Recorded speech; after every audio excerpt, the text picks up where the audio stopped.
Welcome, my name is Colleen Tauke and I'm the sewing specialist here at Fons & Porter. In this Quilting Quickly tutorial, I'll show you how to put together the blocks in the quilt called Winterset. Winterset was the home of Fons & Porter.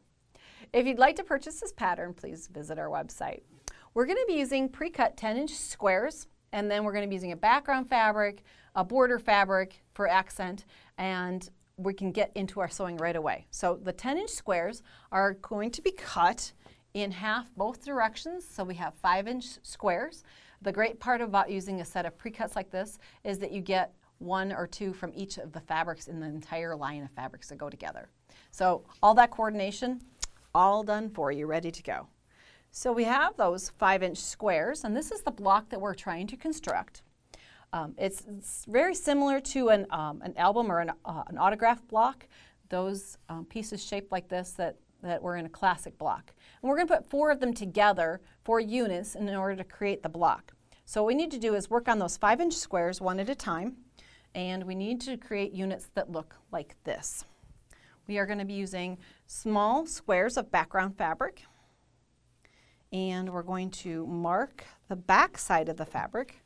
Now when you have a fabric like this, it's very similar right to back. Make sure you're working in good lighting in your sewing room so that you can make sure that you're marking the back side of our fabric. Using a water-soluble pen, we're going to mark across the block at an angle, and that is going to become our sewing line. Okay, now what we need to do is place these onto our 5-inch square, and we're going to place 2 of them. I'm just going to put a pin in to kind of tag them in place so I can take them to the sewing machine and stitch. We're going to stitch here, and we're going to stitch the opposite corner over here. The reason why I put my pins in at an opposite direction of sewing is that my machine could then step over that, but usually we advise take the pin out as you get to it. But also this causes the fabric not to shift. If your pin is parallel to your sewing line, there can be a shift that occurs as you sew, so you want to be perpendicular to your sewing line. Okay, so we need to have our needle in the position in the center for sewing, and we're going to stitch just along that line as you approach the pin to take it out. And if you get both of them set up at once, since they don't have to be, they're not overlapping in any way where the stitching is at, you can do both of them really quickly. So you could set up a whole bunch of blocks like this. You are going to be doing this process 120 times for the quilt that you see behind me.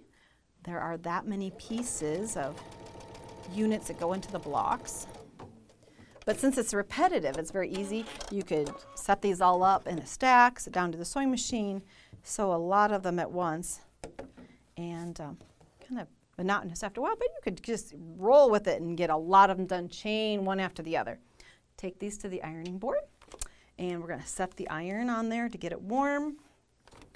Then we're going to press the triangles to the outer edge of the block. If you've done it properly, it should cover the underneath layer completely. So then I can drop my iron in there and give it a nice press.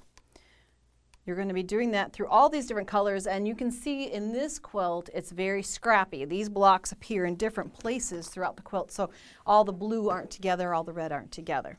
So you probably want to have a place where you can lay out your pieces and kind of get an idea of the color arrangement.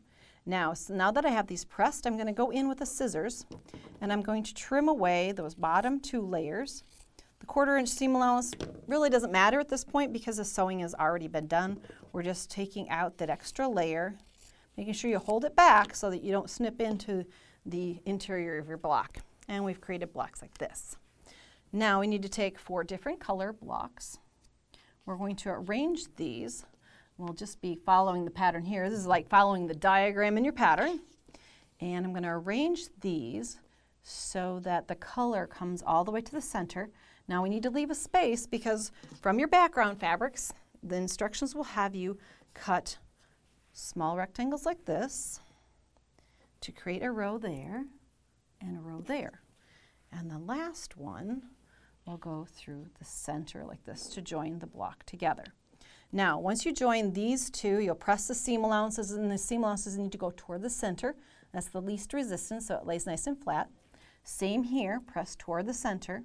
Now, when you go to join these two pieces together, I'm going to lay these back on top of each other. What you're going to want to be looking for is that these seams line up. And we have in our library of information, under the Sew Easy tab, there is a Sew Easy called row alignment, and that will give you some tips on lining that up, because as you join these two rows together, if you get a big shift, you won't have that nice straight line kind of visual going through there. And if you look into the quilt itself, even stacking blocks in rows, you again have sharp intersections. So that Sew Easy for row alignment will help you do that little technique. If you'd like to see more of our Quilting Quickly tutorials, please visit our website. Thanks for joining me today.